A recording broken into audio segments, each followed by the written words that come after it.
How to set up a PIN password in Windows 11.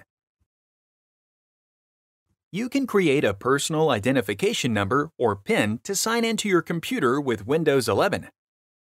Search for and open Sign-in options from the taskbar.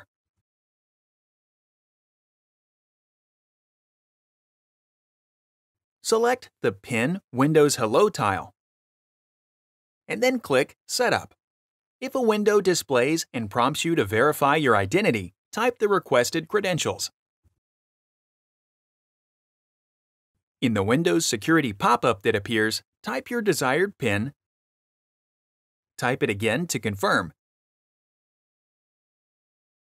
and then select OK.